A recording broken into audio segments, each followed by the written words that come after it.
வணக்க மக்களே, இன்னைக்கு நாம என்ன பார்க்க போறோம்னா T20 உலகக்கோப்பைக்கு வரும் தல தோனி ஓய்வை ரத்து செய்ய கேட்கும் BCCI குசியில் ரசிகர்கள்.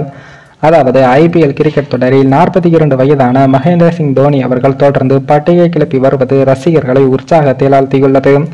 மும்பை அணிக்கு எதிரான போட்டியில் தோனி 4 பந்துகளில் ஹாட்ரிக் சிக்ஸர் உட்பட 20 ரன்களையும் சேர்த்தார். இந்த நிலையில் தான் லக்னோ அணிக்கு எதிரான போட்டியில் CSK அணி தடுமாறிய போது தோனி 9 பந்துகளை எதிர்கொண்டு 28 ரன்களையும் விளாசியிருக்காரு. இதன் மூலம் 3 பவுண்டரிகளும் என்ற சிக்ஸர்களும் அடங்கும். அதே போல தோனியின் ஸ்ட்ரைக் ரேட் 311 என்ற அளவிலும் இருக்கு. இதனால் CSK அணி 6 விக்கெட்டுகள் இழப்பிற்கு 176 ரன்கள் என்ற கௌரவமான இலக்கையும் எட்டியது. நடப்பு IPL சீசனில் தோனி அபாரமாக விளையாடி வருகிறார். இதே போன்று டெல்லி அணிக்கு எதிரான ஆட்டத்தில் தல தோனி அவர்கள் 16 பந்துகளில் 37 ரன்களையும் சேர்த்தார். இப்படி தோனி தொடர்ந்து அதிரடியாக விளையாடி வருவதால் அவரை T20 உலகக்கோப்பையில் சேர்க்க வேண்டும் என்று ரசிகர்கள் வலியுறுத்தி வருகிறார்கள். தற்போது இந்திய அணியில் சஞ்சு சாம்சன், ரிஷப் பண்ட் ஆகியோர் விக்கெட் கீப்பராக T20 உலகக்கோப்பையில் இடம்பெறுவார்கள் என்றும் எதிர்பார்க்கப்படுகிறது.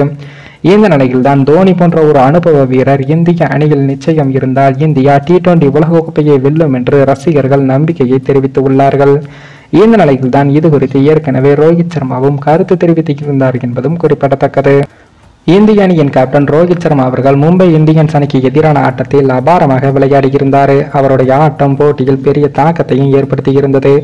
ஆனால் தோனியை உலகக்கோப்பை தொடரில் பங்கேற்க சொல்லி ஒப்புக்கொள்ள வைக்க முடியாது என்று ரோஹித் சர்மா கூறியிருந்தார். இதனால் ரோஹித் சர்மா மனதிலும் தோனி T20 உலகக்கோப்பையில் விளையாடினால் நன்றாக இருக்கும் என்ற எண்ணமும் நிச்சயம் உள்ளது.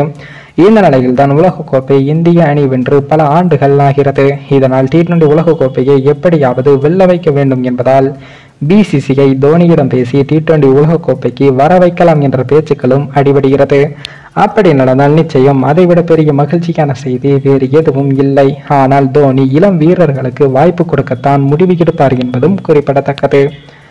மேலும் இந்த வீடியோ ஏதோ ஒரு விதத்தில் உங்களுக்கு பிடித்திருக்கும் என்று நினைக்கிறேன். நம்ம சேனலுக்கு புதிதாக வீடியோ பார்க்கிறீர்கள் என்றால் மறக்காமல் சப்ஸ்கிரைபர் செய்துவிட்டு பாருங்கள். இன்னொரு வீடியோவில் சந்திக்கும் வரை நான் உங்கள் தமிழ்.